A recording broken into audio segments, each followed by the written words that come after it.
when I was in high school, something called Vietnam was in the news a little bit. We didn't really know much about it. A guy that was 2 years older than I, he joined the Marines out of high school and wrote back to the high school that he was actually in combat. And it kind of made us think that, oh, this is something that we'd better be aware of. So when I went to the University of Nebraska, one thing I did is I joined the ROTC.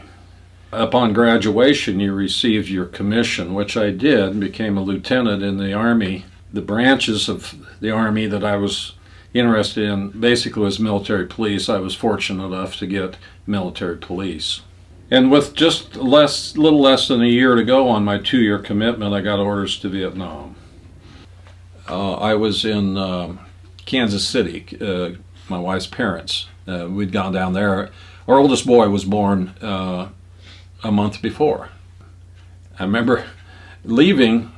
I just kind of snuck out at 4 o'clock in the morning. It's going to be hard to say goodbye because I figured it was going to be 10 months, 12 months, you know. And so I just kind of snuck out before they woke up. And along the way, I got stopped by the State Patrol for speeding, of course. We talked. He said he was an MP. I said, oh, so am I. Where are you going? I says, well, I got orders right here on the seat that I have to leave today for Vietnam, and I'm in a hurry to get there so I don't miss the plane out of Omaha. And he said, well, sorry to hear that you have to go. Here's your ticket. So thank you very much. But yeah, leaving people behind isn't easy, and that's, you know, I didn't want to stay in the Army. That was one reason. You went out and had to do things. Every month I had to go pay soldiers in my military police outfit. There were about 300 of us, 300 in our company. It's a large company. And each month they wanted to get paid in military payment certificate, which is funny money. We couldn't use greenbacks, regular American money.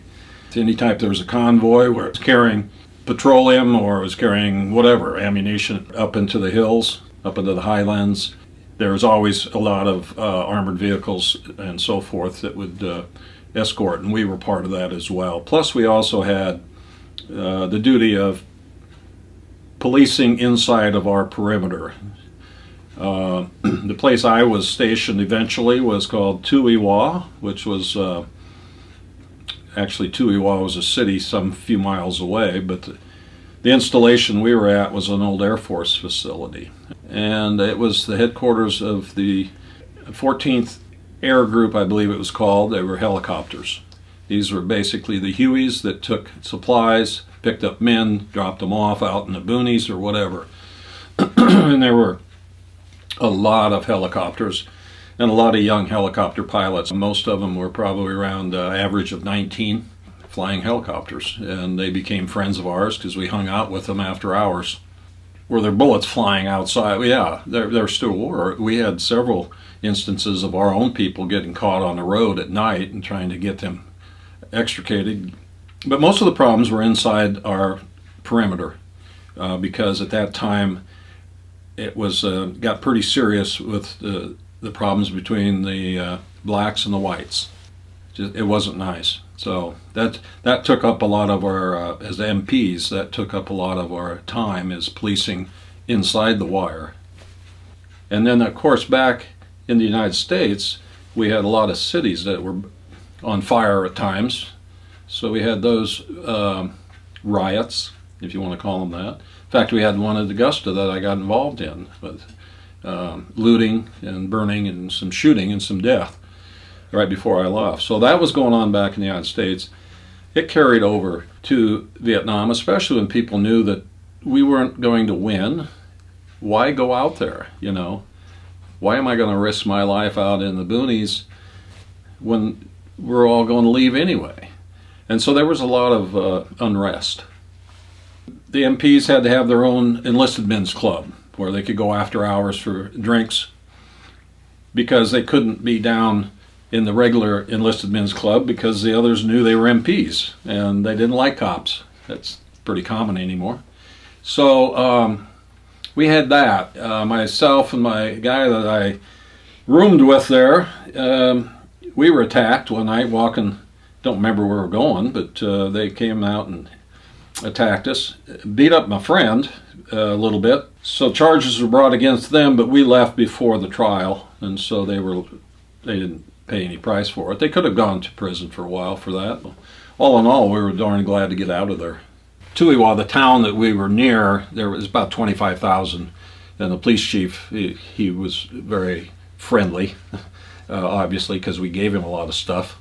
But I think there were a lot of Vietnamese who thought we were doing the right thing. But you never knew. Just regular people out on the road or in the field or downtown or wherever, if they were, what side they were on, you couldn't tell.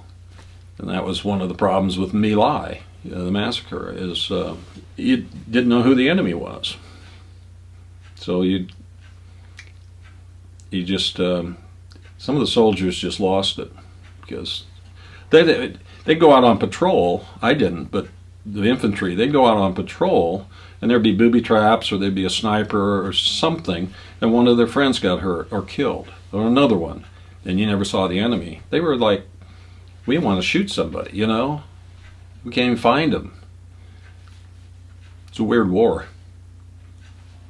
It didn't affect me. I didn't have any problem adapting back because I wasn't in combat per se. I may have been shot out on some of the trips in my Jeep up and down the road, but I wasn't out on that situation. I'm glad that happened that way.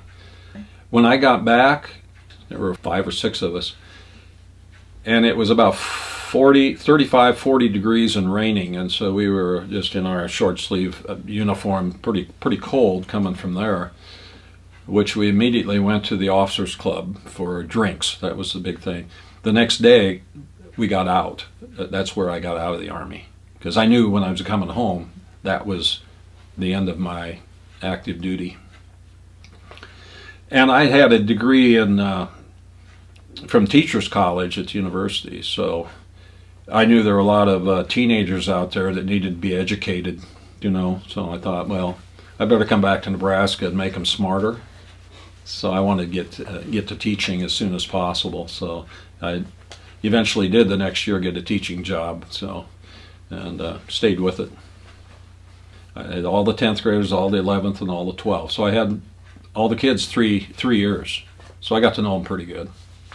I like interacting with young people. Not so much now. There's a bigger gap between us and age-wise, but back then it was a smaller gap, so I could relate to them pretty good. Most of my stuff is Americana, things dealing with the U.S. of some sort, history.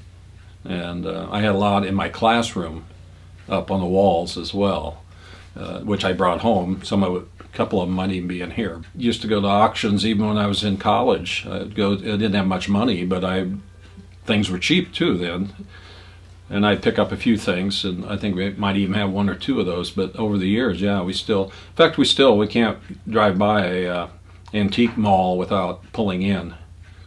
I like put stuff up on walls. Yeah.